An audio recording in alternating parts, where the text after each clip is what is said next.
Today's guest is an analytical chemist as well as an industrial hygienist. What is that?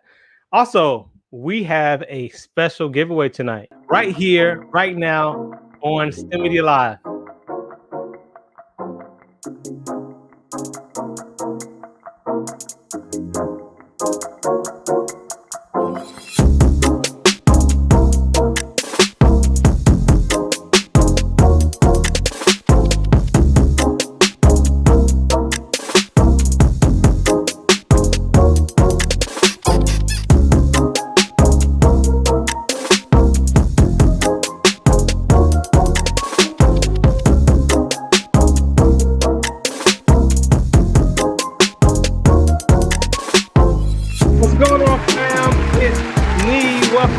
Media Live.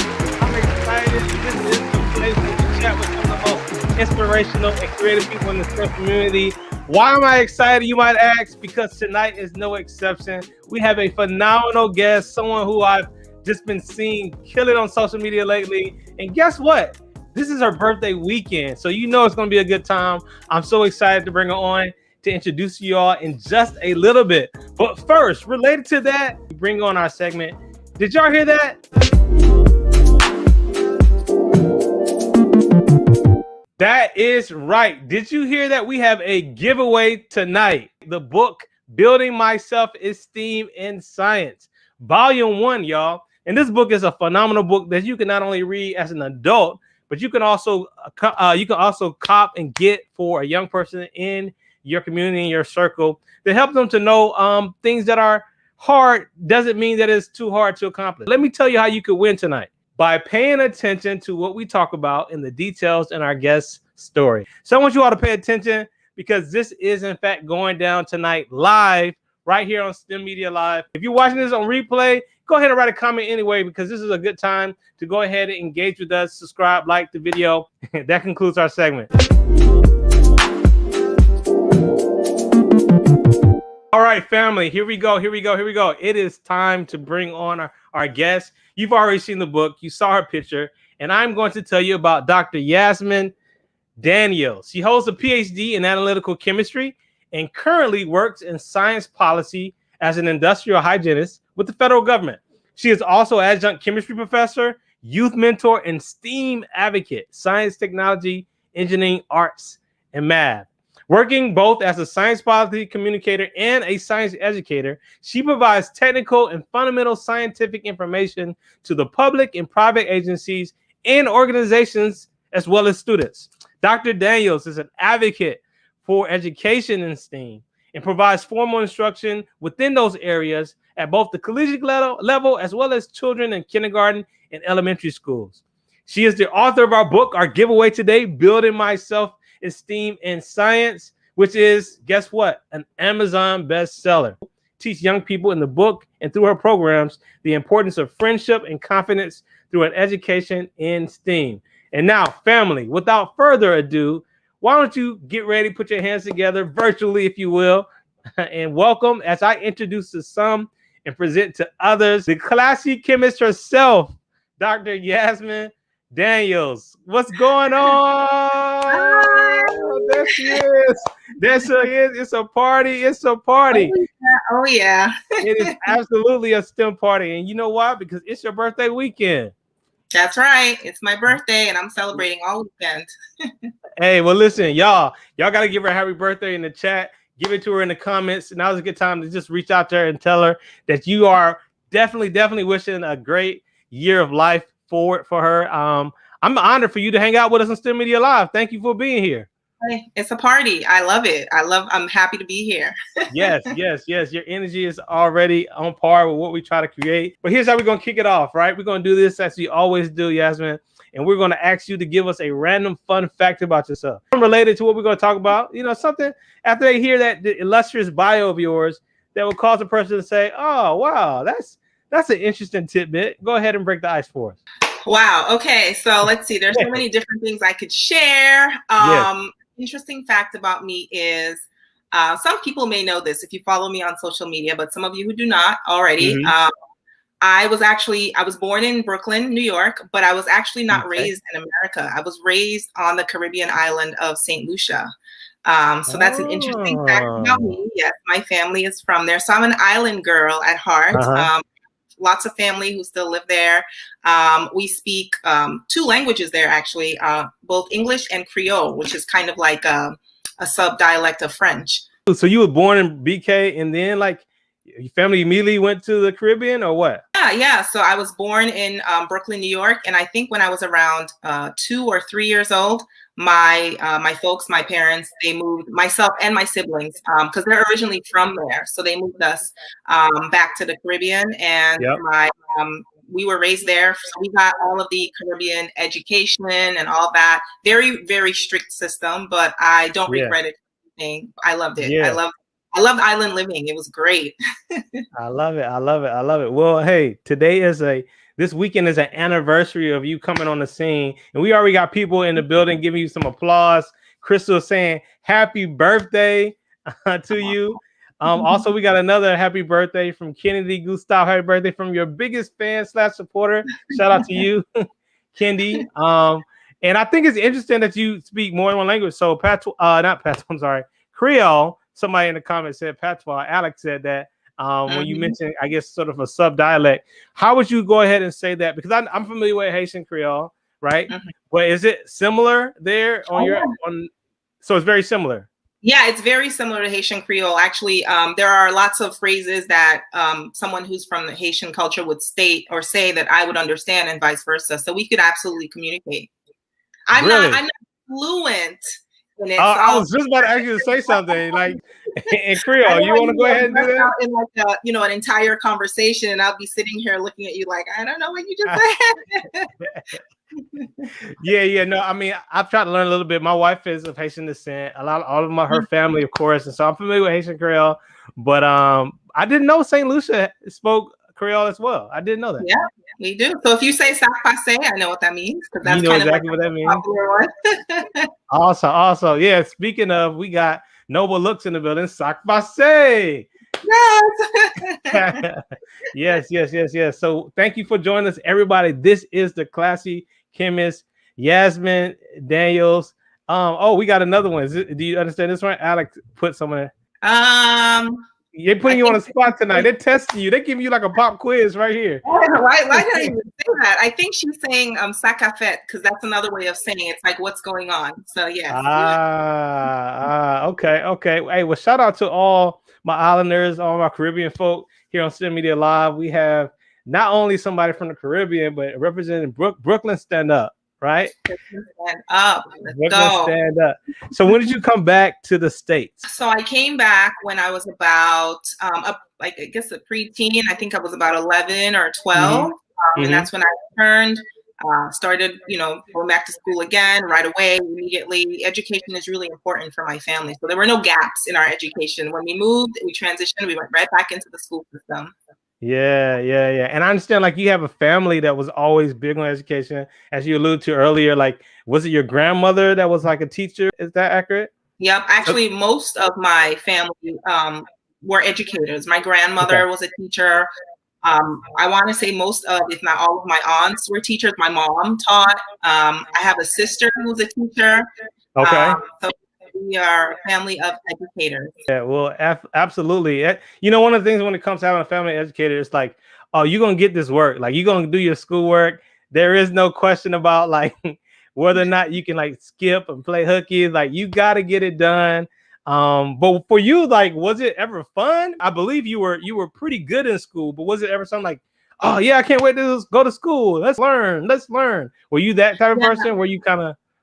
The funny thing is, I actually was giving a talk earlier this week to a bunch of youth. So that's another thing about me. I'm a youth mentor. And so I was speaking to a group of girls. They're called Corals, and they're from South Carolina. So we were doing it virtually. And I was explaining to them that one of the things that I highly recommend for youth is tutoring. Like a lot of youth, when they think about tutoring, they often think that it's for people who aren't so smart or they're not doing too well. But I did pretty well in school, and I still got tutoring. I felt like I think my parents felt like it was necessary to kind of like, give you a tune-up and push you to your limits. So one of the things that I was fortunate about was I did come from a family of educators, and so my aunts, my uncles, they actually they tutored me. So I had tutors within the family, and that was one of the benefits. Now that I look back on it, I think back then it felt a little bit like, I guess like more work, like here I am wanting to hang out at my aunties and uncles, and we're sitting reading and doing, dictation and mathematics problems and things like that. So it was definitely a blessing to be coming from something like that. Yes, absolutely. I know that's right. And it's interesting because you don't always appreciate it. When you're young, you take it for granted because it's all we know, right? Oh, yeah, I guess I got to do tutoring. It's just part of it. Now you look back, it's like, man, that was really good that they were on me like that. And they pushed it because obviously it gave me the fuel to keep going all the way to a PhD. And we're going to talk about that process and that journey in just a little bit. But for everybody watching, in case you are just joining us, this is the Classy Chemist, aka Dr. Yasmine Daniels, and it is her birthday weekend, y'all. So if you just get in here, you got to drop a happy birthday in the chat for her, and she is going to be giving away a gift on her birthday giveaway tonight, y'all. And the way you get this giveaway, let's make sure they know, Yasmine, so that they pick it up. You've already shared a little bit. You have to pay attention tonight.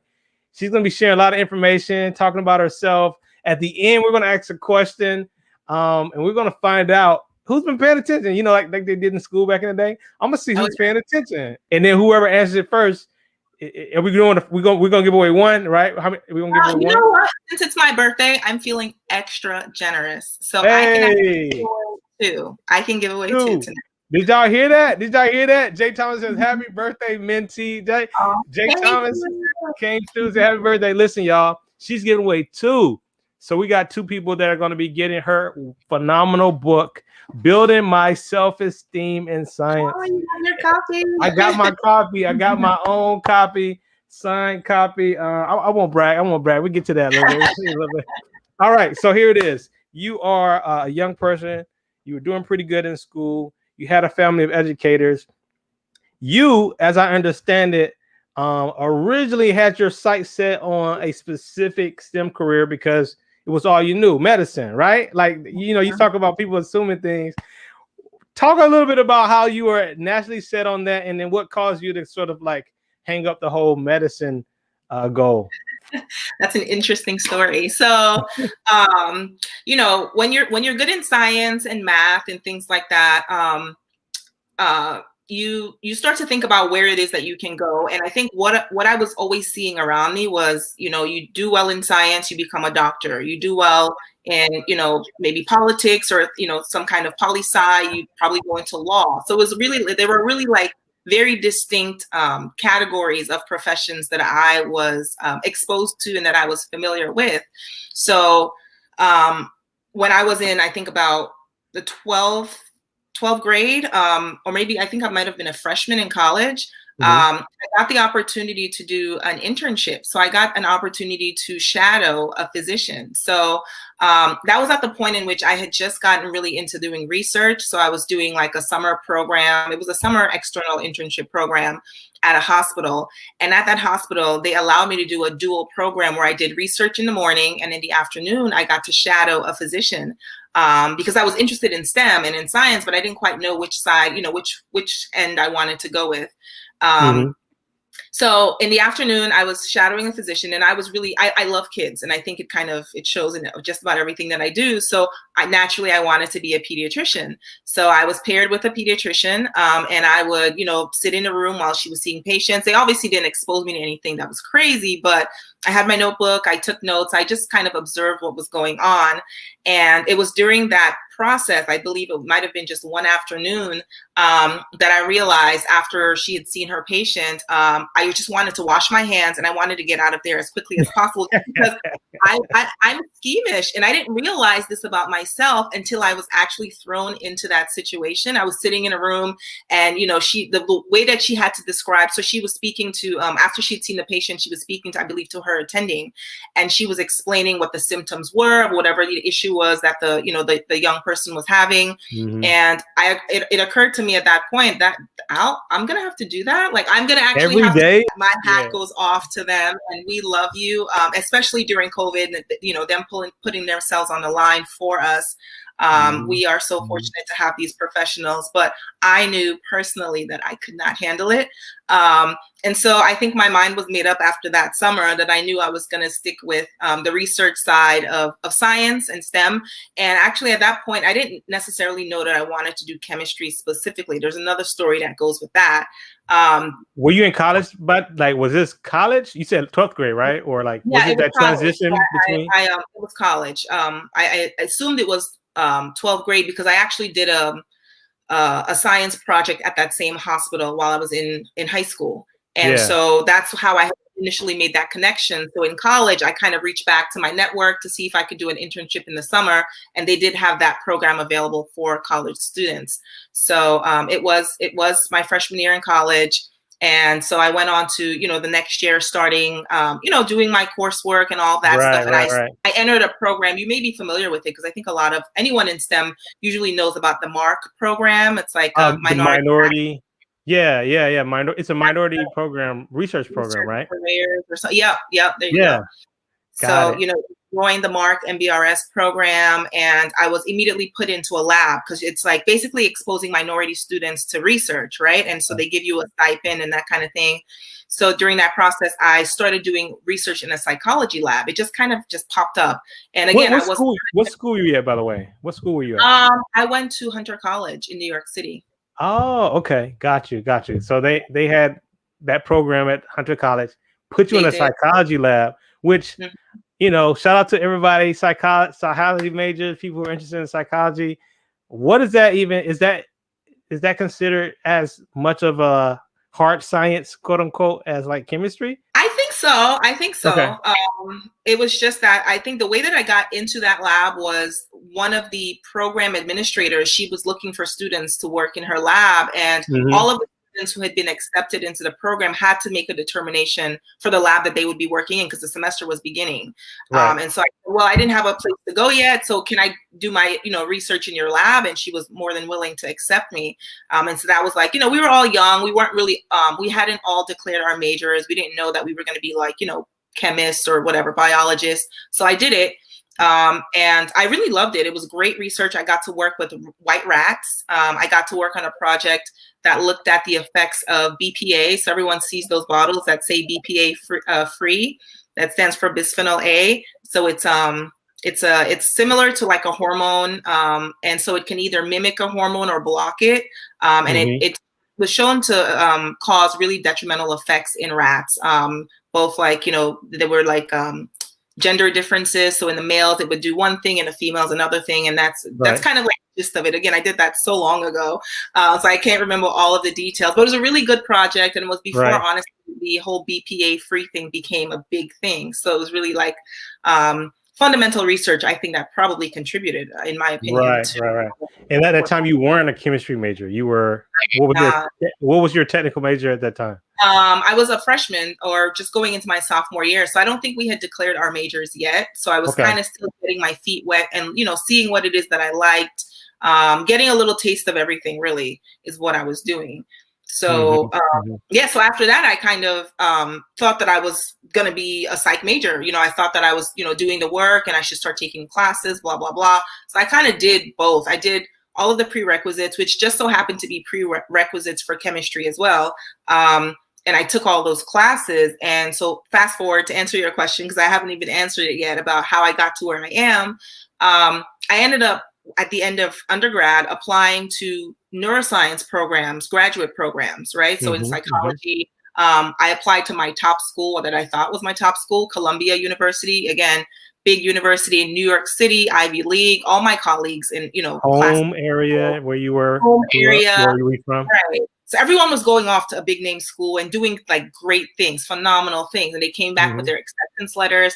So I was applying to all these things and I was kind of like, well, I hope I get it. And I even got called for the interview. And, sometimes you get called in for an interview and you're like, all right, I got this, this is mine. And Yeah. so all of that happened. And guess what? I didn't get into that program. In fact, I didn't get into any of the neuroscience programs I applied to. None. Wow. You did neuroscience because you wanted to stay kind of in psychology type Yeah, of work? I was Is that what enjoying you were? Okay. Got you. Yep. Got you. And so I had taken all the classes that were prerequisites, and I had done the research. So I had the recommendations, I had the experience, I had the research. I thought I had the complete package. I had done a few projects and everything, but I guess maybe I wasn't a strong enough candidate. For whatever reason, I'm thankful for being accepted now that I look back on it. But Right. I'm devastated. I was at the point in which I was about to graduate. I didn't know what I was going to do with my life. So let me jump in right here because I know you're getting there. I'm sorry to cut y'all. This is Dr. Yasmine Daniels, her birthday. We got some birthdays coming in, but I want you to talk about that before you move past it. That feeling of everyone else is doing this. I'm comparing myself to everybody else. They're looking at me, and I don't want them to think that I'm like a slacker or look like a bad person. People just graduated right now. Like people just finished their bachelor's right now, and they could be literally watching this, feeling like, man, I don't have the plan that everybody else has. Like, I don't know what I'm doing next, and I don't really have a good answer. Then a little bit more time on that before you tell us what happened next. Of course, yeah, I'm happy you want me to elaborate on it. Yeah. There's so much pressure that comes with that. When you get to a point in your academic career, even in your life sometimes, where you feel like you're at a standstill and you don't really know what to do to get to the next step. And then you look around you and you see everyone else is just thriving. And you're just kind of like, at a loss. You feel like what do I do? Where do I go? So it took really some reflecting for me. And I actually, I did something that I recommend to a lot of my students today, even the youth. I reached out to a mentor. So I have had multiple mentors, one of whom you saw is here joining us today, who wished me happy birthday, Janice. Hey, Janice. So I reached out to a mentor in college who just so happened to transition into being my dissertation advisor. So look how that happened. So I reached out to him and I explained to him, I thought I was going to be in this program. I had everything lined up. Sometimes you can be a bit of a perfectionist. As perfect as you are and as set as you think you might be, the plan may be thrown off course completely, and you have to be prepared for that. But that's okay. That's okay.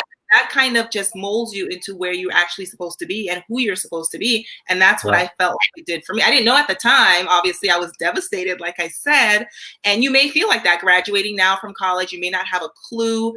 Us coming at the end of, or close to, I hope, the end of this whole COVID-19 pandemic. People don't know what the job market is looking like. They're feeling anxious. Just hang in there, because there is light at the end of the tunnel. And that's kind of what he allowed me to see. And I said to him, well, I was actually applying for these neuroscience programs, but it was my last year in college. And I was actually working also in a chemistry lab because I had been a chemistry major. It was a really complicated situation, but I was a chemistry major. And when you're a chemistry major, I was about to graduate with honors. In order to graduate with honors, you also needed to do a chemistry independent study project, which was basically working in a chemistry lab. So I was working in his lab during my last semester of college. And I said to him, I only have one or two semesters. I think I worked in that lab. I didn't know if it was enough for me to actually enter a graduate program in chemistry, but I said, I really love this research that I'm doing here. I thought that I was going to be in a neuroscience program. It didn't happen that way. Would it be possible for me to stay here? And he really looked at me and said, I really wanted you to stay the entire time. I just didn't want to force you to have to make that decision. I wanted you to make it for your own. It was almost like a eureka moment. And I don't think I have these eureka moments, so I don't want people feeling like if they don't feel that, then they're not, accomplishing something. But thinking back on it now, that's what it really was like. And it was so, it was such a genuine conversation to have, and to have that moment of reflecting, just thinking about what it is that you genuinely are passionate about. I think sometimes it helps to ease some of that anxiety that you have about what it is that you want to do next. So just think about, what do you like to do? What kind of lights your fire? What keeps you going? What makes you smile? What feels like it's not work? These are the kinds of questions you start to ask yourself. And that's what really helped me make that decision to stay within the program at CUNY, at City University of New York. And once I did that, it almost felt like I hit the ground running. There were just opportunities like flying at me, doors swinging open. And it wasn't something that I could have ever predicted or could have ever put on my little, perfect sheet that I had, the Your checklist plan. that Yeah. my plan wasn't part of the plan, but it just so Yes. happened to work out really well. Yeah. Yeah. And you say eureka moment because you were looking everywhere else. Like you were applying to all the top schools and it really was right under your nose. It was a school you was already at.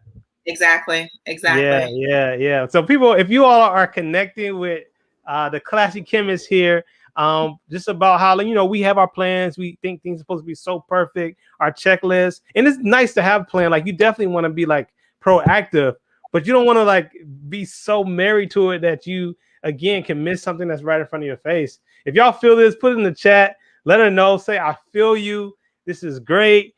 She's dropping gems on her birthday, and I thank you for elaborating on that moment too, because I know that someone is definitely quite possibly in that same spot. And just to be able to say to them, don't get so hung up on what it looks like everybody else is doing, comparing yourself to everyone else, thinking that your life has to go that way.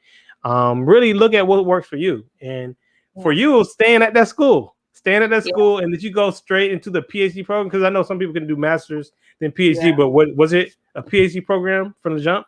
Yeah, it was straight into, so it was a 5-year program. So you enter in, and after about 2 years, you do kind of like your first levels, you get your master's, and then you continue on. But just to kind of add to what you've already said, I actually did not share that story with people at all for years, honestly, because it was almost like a little embarrassment for me to like tell people that I didn't get into these programs and that, I my only option was to stay where I was. But now that I look back, the more I share it, the more proud I am to have gone through that, that situation, to hopefully, like you said, be able to connect with someone else who's going through something similar, to let them know that there's hope. It doesn't have to feel like it's the end of the road for you. Just keep pushing. There will be opportunities, even if you miss 1 or 2 or 10. There will be more. I promise. Yes. This is so crazy. This is really just a moment for me. Think about eureka moments, right? Here on STEM Media Live, I think the most powerful guests are people like yourself who are really just sharing their story and the challenges that they overcome, right? That they overcame in the process, and even the things that they're still kind of working through. Last week, shout out to our guest from last week, Andrea Pearson. She started school as a psychology major, but she just graduated last weekend with her BS in chemistry. And I didn't quite realize like how she's, you coming right after her, and she shared her story as a mother of her son, and different things she was doing as a part-time entrepreneur. And I just feel like y'all are kind of paralleling each other, and you're speaking, it's sort of symbiotic here, because really those challenges are the most powerful thing that we have when it comes to inspiring other people, I believe. And even what Alex is saying here, what a pleasant birthday gift to tell your life story. This is a wonderful opportunity in celebration of your life, sort of sharing your life and giving life to other people in a similar journey is very, very, very, very inspiring. And so I just want to let me catch everybody up really quick, Yasmine. You have a giveaway today. First of all, we got the Black Math Academy. He here to get gamed up. We have a giveaway for your wonderful book. Your giveaway tonight is for your book, Building My Self-Esteem in Science, Volume 1. I have my book right here, y'all. She is the classy chemist, Dr. Yasmine Daniels. She talked about how she got into chemistry. It wasn't originally her goal. It wasn't originally her plan. But you went through this experience that you've only recently had the courage to share. And I'm just so happy that you're sharing it with us this evening. So y'all pay attention. You may have heard something that's going to get you a book this evening. But we still got so much more to go, right, Yasmine? Oh yeah. There's so much more to talk about. Yes. All right. So you are in grad school. You are studying, and you've had like a wide variety of just like experiences in terms of laboratory, right? Just science, right? You say you worked on rats, psychology laboratory. I think you worked on did you work on like monkeys or something at one point? Yeah, I worked. Yes, I worked with monkeys. I worked with opossums. I worked with rats. I mean, you name it. I worked with human brains. So I worked in an fMRI lab. So yeah, I've worked on quite a few different things, and I can talk a little bit about any one of those if you want to. So you let me know. Got you. Yeah. So no, just tell us a little bit about your graduate experience, because I know you had a lot of different great experiences. You even went overseas, I understand. So talk about some of the highlights of just your graduate school journey in analytical chemistry. Okay, so I can pick up from where I left off. So I ended up staying, in that institution at Hunter College. I entered the graduate program at the City University of New York. And so I believe it was in my second year or just after I had done my first levels, which is where you've taken all of your prerequisite courses, in order to start working on your dissertation. Yeah. So I had already done that, and my committee kind of agreed with the project that I was doing and all of that stuff. I started working on my research and my samples and building my samples. And an opportunity came up for my advisor to collaborate with a lab in France that had been doing research that was parallel to mine. So, very similar. They were a green chemistry lab, and the project that I was working on had green chemistry components. And the nice thing about their lab is they had lots of advanced analytical instruments. So I was an analytical chemistry major in graduate school. The institution that I was working at, Hunter College, we had lots of good instruments, but their instruments in France were extremely fancy. High okay. So it started off with me sending samples to them. So every week I would be making samples and packaging it up. And it felt a little weird because they were chemical salts that were white powder. So I was packing up some white powdered stuff and shipping it to France. So it was always interesting filling out the post office labels, like, what do you have in here? And is it a drug? And I mean, technically it is, so. Smuggling. Doing some smuggling in grad school? Yeah, so I had to be really careful.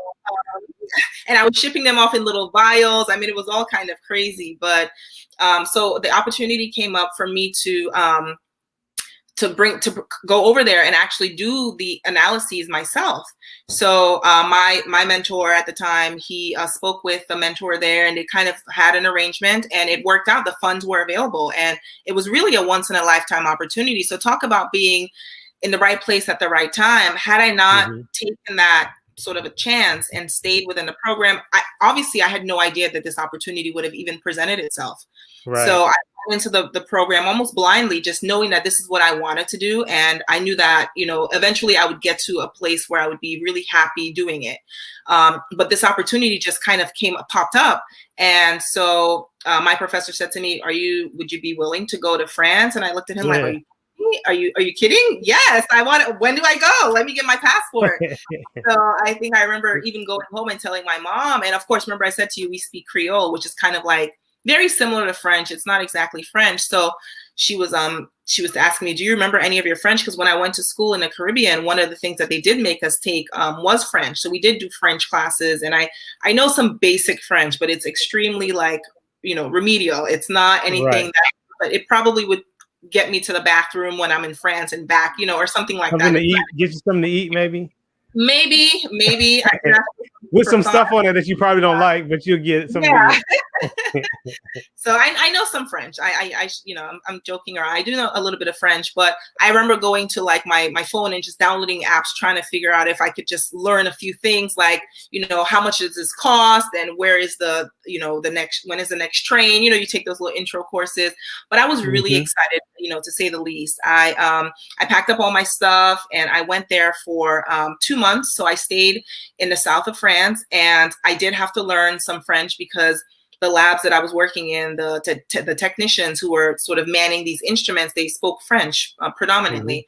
So I had to it was an international school, and there were students from all over. So there were students from Brazil, who I actually am still friends with to this day. We speak students from Germany, from Spain, from all over. And we all stayed in this kind of like dormitory style housing, which was great because it allowed us to, intermingle. And I was obviously in a foreign place, not really knowing much. So I was able to, to learn a lot, just kind of leaning on those people within my small community.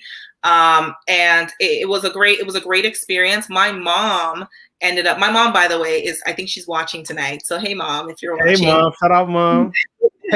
Birthday anniversary for her, too. Birthday celebration. I know. She has a funny story about my birth. She always tells me, and she always tells my friends, that I gave birth to myself. So that's probably another story I can tell. That is talk about a fun fact. Fun fact, yeah. She says that's why I'm so bossy, which I don't think I'm bossy, but again, another story for another time. Right, But she actually came to visit me, and so she always jumps on at the opportunity to travel whenever I'm going to like a science conference. So as scientists and engineers, we get to go to all these virtual conferences to present our research. That's one of the perks, right? So if you're trying to convince someone to get into STEM, hey, there are lots of perks that come with it. If you like to travel, that's the place you need to be. Yes. So I got to, I got to go to California and all. And so finally I got to go overseas to France. So of course my mom booked a plane ticket immediately. And she came to see me for a weekend, like an extended weekend. And that the school that I was in, it was located in the south of France. But while she was there, I said, Mom, we're going to Paris. Like, I've never been, like, let's do it. So we took one of the trains and we went up north to Paris for the weekend. And it's kind of like any major city. It has its like metro subway system. So we grabbed one of the New Yorkers. So we're used to this whole jumping on the metro. Right. New York. I mean, you've done this before. Yeah. Yeah. Right. It felt very, the only difference was it was in a completely different language. So we had to kind of figure everything out. So we basically like circled on the map all of the highlights, all of the tourist spots. The tourist spots. You had to get it all in. Paris. You're in Paris. We literally did it all in one weekend. And it was a phenomenal experience. So that was one of the highlights of my graduate experience. That was non-research related, but the research side of things was amazing. I was able to get a few publications in grad school, which, sometimes you do get them. Some grad students may or may not get on them, but it was such a great project that I was able to produce a few papers from it, which was definitely a highlight for me, going into my postdoc, having these under my belt. And just all around a great experience working with all of the students that I was able to work with. Lots of the students who worked with me, not to brag, but a lot of my undergraduate students are medical doctors now. And I'm so proud of them when I see them on their like social medias, and a lot of them do like little videos for the hospitals that they work in. I'm like, oh my God, I remember. You create doctors. Hey, that's me right there. That's me. Yeah. And your mom, shout out to Mom who's here. I see that Alex Daniels said Mom here too. So that's her too. This is you, Mom. This isn't just Yasmine. This is you too. So shout out to you. I think that's so dope that you not only got to do what you did, do your thing in the lab, empower other people who are now doing phenomenal things in their careers, but just really get to see the world. Because a lot of people think of like, oh, I got to be an entertainer, or I must got to be an athlete, or I got to be, something like this, and then I get to see the world, right? But no, you did this as a chemist. You did this in the world of STEM. And one particular question, we got this right here from our Black Math Academy. Shout out to them about your research. How much math of interest to them? How much math did you utilize in your analytics as an analytical chemist? You do utilize a little bit of math. So you get a lot of, as an analytical chemist, so those who may not know, as an analytical chemist, you basically use instruments to separate, identify, and quantify, matter. So you can have a sample and you may want to understand the different properties of that sample. So you'll use some type of an instrument in a lab, and there are so many different instruments that you could use. And the way that you analyze that is by the instrument spitting out data on the other end. So you put in an actual wet sample, usually on one end, it goes through your program. You can probably put a program in there. So here's a little bit of math, understanding what the flow rate should be, or understanding what the temperature gradient should be, like that kind of thing. So all these things are very integral to what results you get at the end.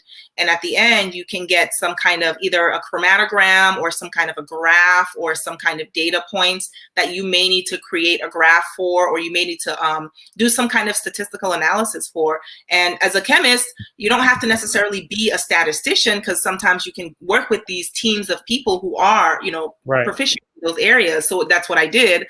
I know some very basic, statistical analyses, but I did have some really good teams of people who I was fortunate enough to work with. So hopefully that answers your question about the math. There's always math in everything. Definitely. And as an engineer, right? So. Well, without a doubt, like there's no way around it. And I agree with Crystal and her comment here that your story about grad school is so dope.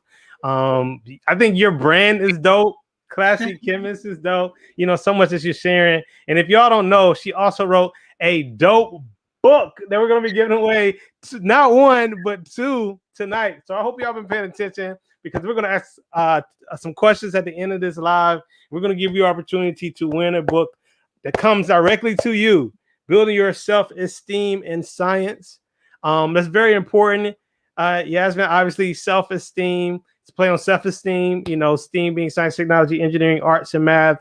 One of the questions I'm sure you get a lot, that I get a lot, and everybody that's on here who does any type of STEM outreach is, you know, how do you get young people involved in STEM, right? How do you get, even perhaps in your cases, how do you get young girls involved in STEM? And I know you do that a lot, right? And not to ask it in the normal way, right? Because I know we get that question a lot. But I would like to ask you, because I've heard you say two things really important. You talked about starting early. You talk about exposure. You know, you and I both really hold that value, exposure. You talk about fueling the creativity, like when you see it in people, right? And so what I would like to just ask you really quick is, how are you doing that? I think the people should know, how are you actively doing this? Those are really good things to suggest, you know, but give us some case studies of your own work as not only a chemist, and we'll get more back to your career in a second, but also as a science communicator, as the classy chemist, as you're known on Instagram, and the things that you're seeing that is working and bringing about impact. That's a really good question. So yeah, some of the things that I do encourage is that in order to motivate young people to be interested in STEM or in STEAM, and we like to use those interchangeably, start early. So starting early means even in a classroom setting. So I mentioned earlier that I not only teach at the collegiate level, but I also do lots of outreach to youth. So I do it, you know, both with my own child. So I'm a mom and I have a toddler. And so we do lots of science activities around the house. And so that's what I mean by starting early. They're never too young. Even if, you know, my toddler just turned 3 actually. So we do like really basic science things in the house. So we, you know, we do, it's STEM. It's not necessarily just science. So I literally took a plastic bag once and I cut it into a square and I took some string and I tied it 4 ends and I took one of his Legos and then I just dropped it and we created a parachute. And he was amazed and he kept going at the top of the staircase and dropping it and going, parachute! Yeah, watch it float down. Yeah, it started to float down slowly, and just the concept of, oh, it's not actually falling, it's floating. What's causing that? Is it the resistance? Is it the air going beneath it? It's the lift? You know, like I probably can't teach him those concepts just yet, but he's starting to think about it. And you can do that for just about any kid. It doesn't have to just be your child. And so I participate in lots of outreach. So I work with a group called STEAM Forward Academy, and you've probably seen me post a few of their their activities on my page as well. And so we do Saturday morning outreach to youth, like from K through 5th grade. And so the idea is that when you bring in concepts to children, and you don't necessarily teach it in a way where they immediately start to resist or to start to feel overwhelmed. You teach it to them in a way where they want to become interested because it feels cool and it feels, oh, this is really exciting. Like, oh my God. So you have to understand your audience when you're teaching. And that's kind of something I pay attention to a lot, especially going from, and you can probably attest to this, when you teach at the collegiate level, right? Yeah. And then when you teach the younger kids, you can teach them the same exact topic, but you have two totally different approaches. You meet them where they are, right? They're like, you got a young age, you kind of meet them in from one approach. Or you're older, they may have other interests. And I think that's the key. And you brought that up too, like pointing out STEM and things that they're already interested in. Yep. Now that's really important too. Like, I can't really make a person like what I like, but I can still show them, I can say, hey, this is what you like. Well, hey, here are some ways that STEM connects with what you're already into. And one dope way that I saw y'all, that she has a clip on this. You put this online at one point. You did like a virtual, during the pandemic, a virtual like slumber, pigtails and pajamas, I think you called it. Was it like a virtual STEM slumber party? That was pretty dope. Tell us about that. So I mentor, so in addition to doing STEM outreach and advocacy, I also mentor young Black girls specifically, because for me, that's the group that I come from. I'm a Black woman, having gone through the path of being a young Black girl. So I recognize a lot of the challenges that young Black girls are facing today. So it was really important for me to kind of reach back and to help and to pull young Black girls up and to give them, reassurance and confidence. Encouragement. So I have participated in a lot of STEM outreach. I'm sorry, not STEM outreach, youth outreach to young Black girls participating in person before the pandemic. And since the pandemic hit, it was a little bit difficult to continue to do that. So I thought I was reaching out to so many people, because it's almost like an inner fire in me that was burning. I just knew I needed to do something. And I kept reaching out to the folks that I had already sort of been doing things with in person, saying, hey, do you think you guys would be doing this again? Can I participate? I would love to, speak to the girls. Can we do it virtually? And people were kind of like, we're going to hold it off. It's COVID. We don't really know how we're going to move yet. We don't know what it's going to look like next year. And so I was getting a little frustrated, and I was like, you know what, I'm just going to start my own program. Like I need to do this, and I don't know what other way to do it than to just do it. And I mean, that's really been like my theme. Like when I get a door shut, if someone says, oh, I don't know, maybe not, I just say to myself, you know what, I'm just going to do it myself. And I think that's probably the part of me that my mom talks about, saying that I'm bossy. I don't necessarily like to wait when people say no, which is a good and a bad thing. But it kind of motivates me. It's like taking a no that someone tells you. It's not always a no, but it's kind of like maybe or a later, and it kind of says to me like, you know what, just do it, Yasmine. Right. It's a coded like challenge. Yeah, I know it's like a subtle challenge, like figure it out, do it another way, not this way, or not right now, or not as easy as you thought. Right. But it's a challenge for sure. Right. Yeah. And that's what it was, the pigtails and pajamas, just to kind of get to it. So I basically reached out to a few of my really close circle of friends who had daughters and who had sort of at one point expressed to me that their daughters were struggling with this whole pandemic and going through these, the Black Lives Matter movement. There were so many things that were impacting these young girls. And I said, you know what, I'm going to create a program. I don't have a lot of time on my hands, but I can give back once a month. So we meet once a month on a Friday evening. And I knew that they were already overwhelmed doing this virtual schooling. And I didn't want it to feel like they were going to be forced to sit at a computer again just to talk to me. So I said, how can I make this fun? And this is what you were saying. You got to meet them where they're at, right? So I said, well, how can I make it something that they actually want to go to? And they'll like tell their friends, I'm going to this event, So I'm like, I'll just make it a girls hangout. Like, what do young girls like to do? They like to throw on their pajamas, paint their nails, put their hair up in like a ponytail or a pigtail, talk about, cool things, eat popcorn. Right. So that was really what the theme was. It's called Pigtails and Pajamas. And that's what we really do.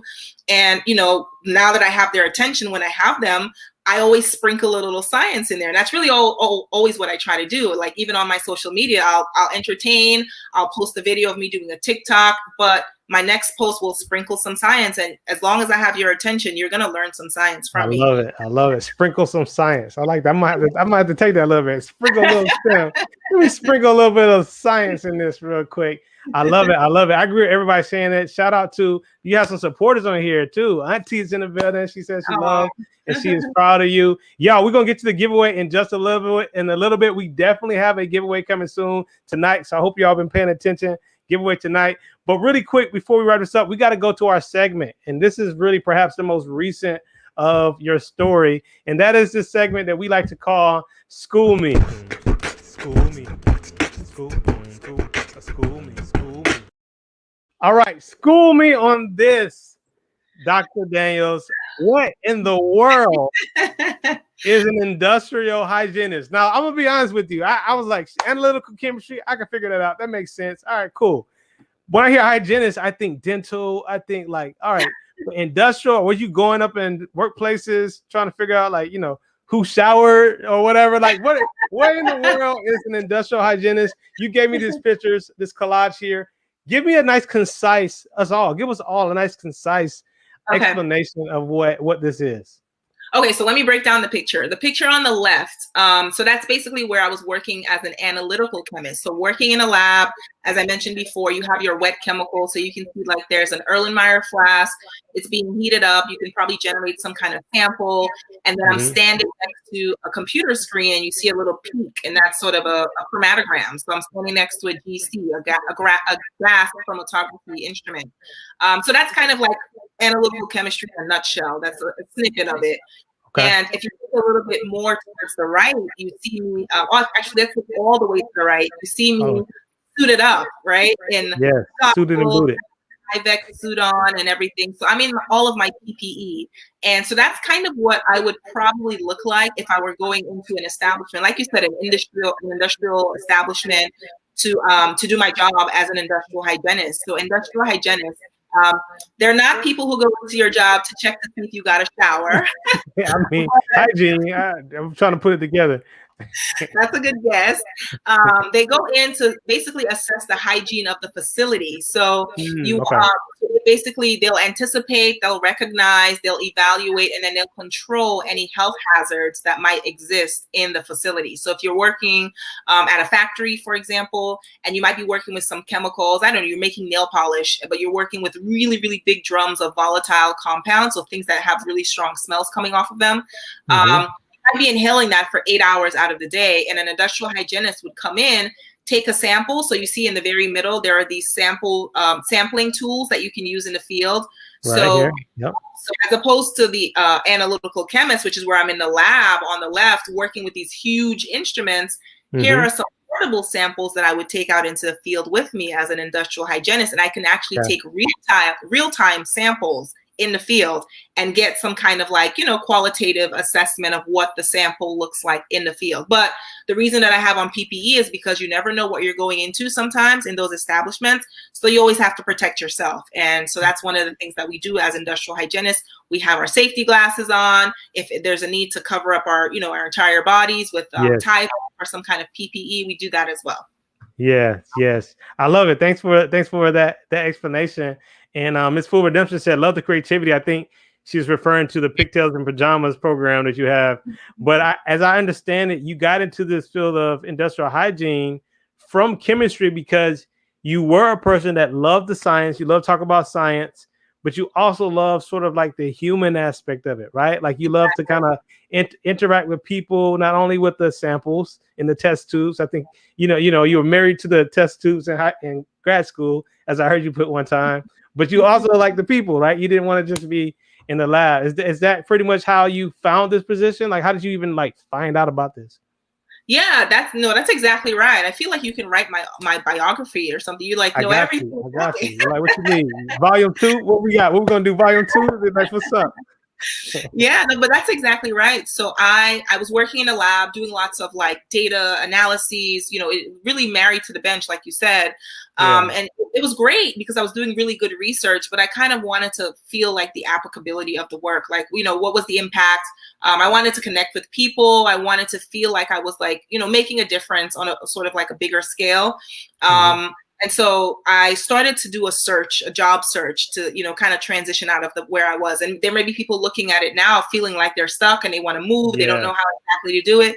Start doing the job searches. I created a spreadsheet. I had all these jobs that I had applied for. And I was kind of doing a little bit of analyses myself, looking at the jobs, comparing them, seeing what the pros and cons were.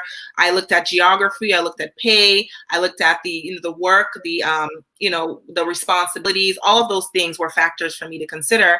And I basically typed in science jobs. And again, I was from New York, so I wanted to come back to New York, science jobs in New York City. And all of these things came up. And when I started reading the descriptions, industrial hygienist, it stood out to me because the qualifications, everything in the description, it fit what I was already doing, the skills that I had.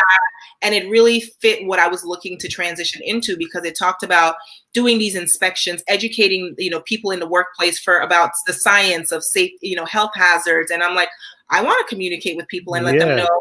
And kind of for me, being an educator too, is taking difficult concepts and kind of translating that into something interpreting them. Yeah. Being that middle between the super complex to the here you are. Here's a nice and clean presentation. No, I think you Yep. do that very, very well. I've seen you do it on social media. And social media, I mean, again, y'all follow her at Classy Chemist. That's where she is. That's how you are on Instagram only, or as well as Twitter. Yeah, so I actually I have kind of like two names. It's Classy Chemist on Okay. Instagram and on YouTube, and Yeah. it's Classy Chemist on Twitter and on Facebook. Feminist. I love it. I love it. I love it. Well, hey, thank you so much for explaining what an industrial hygienist is. That's what you do now, in addition to, of course, your youth mentorship, your STEAM advocacy, and family. That concludes our segment of School Me. School Me. School Me. School Me. All right. The moment that they've all been waiting for, that I've been waiting for. We're going to give away some books on your birthday, Dr. Daniels.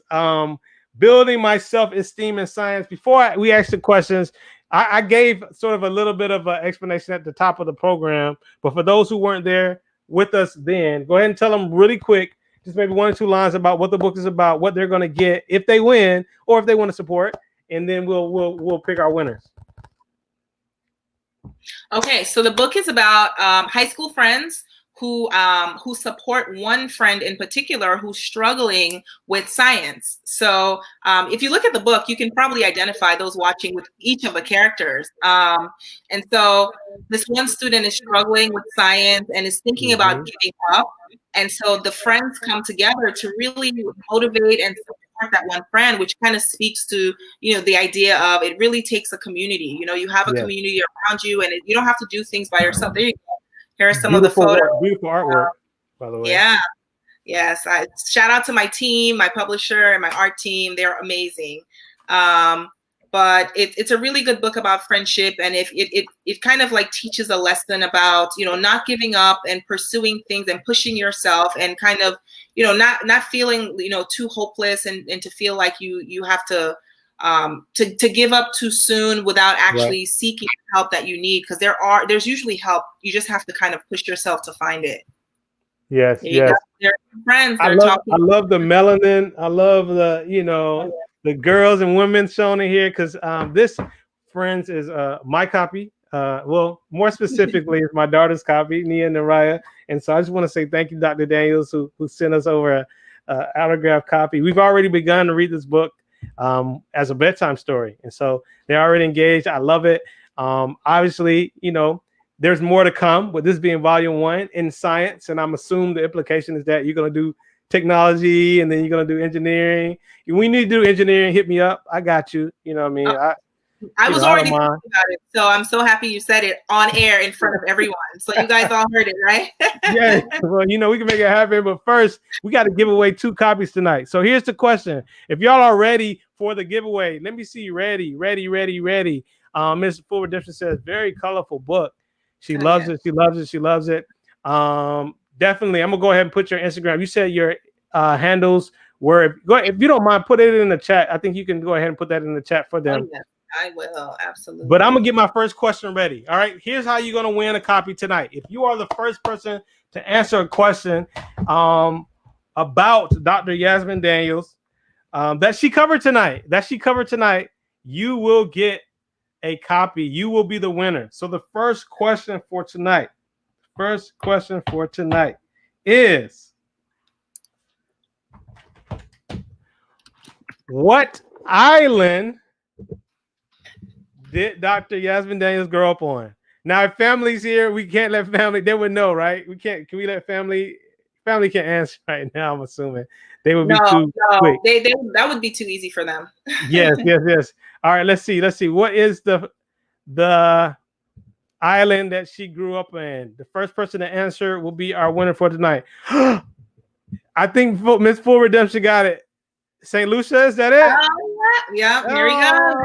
Give it up for our winner, St. Lucia. St. Lucia is the first winner of tonight. All right, so here's the thing. We're going to get your information. So go to Instagram, I would say, and either shoot a DM to STEM Media or to the Classy Chemist, and we'll definitely make sure we get you that book. So shout out to you. The Black Math Academy, go ahead and drop us some extra bonus info. You speak Creole? Oh, he came late. So he was doing some deductive reasoning there. He said, hey, you can't lose it. That was really good. That was really good. Pretty close, pretty close, pretty close. All right. So I'm gonna go ahead and put your handles, but that's our first book. I'm gonna ask Miss Classy Chemist if you can ask the next question, then we'll see whoever answers it first. They're gonna be the person who wins our second book giveaway. So okay. I'm gonna put the question have to be about me or about you? No, about you. About you. Hey, they get enough of me, but so about you, it has to be something that you shared tonight already. Okay. Does anybody know what my top school was that I did not get into? Ooh. My top graduate school program that I did not get into. What was it? What was the name of it? What was it, y'all? What was it? What was her top school that she did not get into? As I put her handles on the bottom. I think I spelled this a little wrong. I put Facebook in there too many times. What was her top schools that she didn't get into? Let's see. We got some comments coming in. Miss Food Reduction has said thank you. Thank you, y'all. This is an opportunity. Top school that she didn't get into. I think you may have stumped them. You may have stumped them. I remember right now because I was all in, you know. Oh, we got one guest. No, not quite. Not yet, Crystal. You close. All right, we getting warming up. Cutting school, Hunter is where she went to undergrad. People are coming. Let's see. What was her top school? We got another one of these books, volume 1 of many. What was her top school for grad school? You got a second interview. It called you in for an interview, I think. For an interview. I had it, but you thought you had it. This is right before you went back to your advisor. Let's see. All right, so they need Christopher. we got some hint droppers in here. Hint. I think that's family trying not to. So here's the hint. It kind of sounds like a country in South America. It does. So not quite UPenn, Black Math Academy. Not quite UPenn. They're so close. We definitely want to give away. Yeah. All right. They're heating up. We're heating up. Come on, guys. You got this. You got this. New York. She's from New York, Brooklyn. Can I give them that other hint? New York. Yep. All right. Sounds like a country in South America. Somebody said Christopher. It's like, let's see. Georgetown is a city in South America. Oh, my man is he's getting there. He's scratching around. You warm. Well, not as warm with that last one, but you definitely getting there. NYU, not NYU. Oh man, guys, come on. We have to go ahead. If you're on YouTube, you can skip back. You can skip back if you're on YouTube because you can go ahead and do that. Look like we got it. Shout out to the Black Math Academy, Columbia University. That's right. Oh man, shout out. I got a lot of love for the Black Math Academy. You are the winner of our second giveaway book on this birthday weekend of the Classy Chemist. Just go ahead. You know where to find us on Instagram. Just shoot a DM. We'll definitely make sure you get it. If they want to follow you, definitely they go follow you at Classy Chemist on Instagram and Classy Chemist on Facebook. Is that correct? That's correct. Yes. Again, shout out to our 2 winners that just got books tonight. Anything else though that you want to go ahead and let people know that's maybe they can expect other than the other volumes, that we got coming with the series? Anything else people can look out for? And then if you would close us out with some parting words of wisdom. We like to end with some parting words of wisdom before we say goodbye. So if you would, take it away. Yeah, so there's so much that I'm working on. I don't even sometimes know how I even have the time to sleep. So there are lots of exciting things, some as early as June that you guys should be looking out for. And it's not the second volume of the book yet. I'm not that quick, so I haven't finished writing that, but it's another project that's related to the book that I'm so excited to share. So if you are a true fan of the book, I encourage you to stay tuned because it's going to be coming your way soon. And then parting words, I always like to leave with this one quote that's on my website. So if you log on to my website, classychemist.com, you'll probably see it at the bottom. But the thing that I like to share with people is always keep an open mind, because opportunity rests in the strangest of places sometimes. So as you saw with my story, I got the opportunity to do so many different amazing things that were not part of my plan. And it's because I really did keep an open mind. And even though it's okay, we're human, we can be disappointed. If you're prepared to kind of jump right back on there and keep pushing, then opportunity will find you. So that's really what I want to leave you with tonight. And I hope that my story has inspired you or encouraged you to push yourselves a little harder and to just go for it. Like, just give it all you got. I love it. I love it. That's powerful. Yasmine, Dr. Daniels, the classic chemist, all that you are, all that you represent is so much and so needed for not only the STEM and STEAM community, but for the world at large. You're doing incredible work in the technical space as well as in the social space.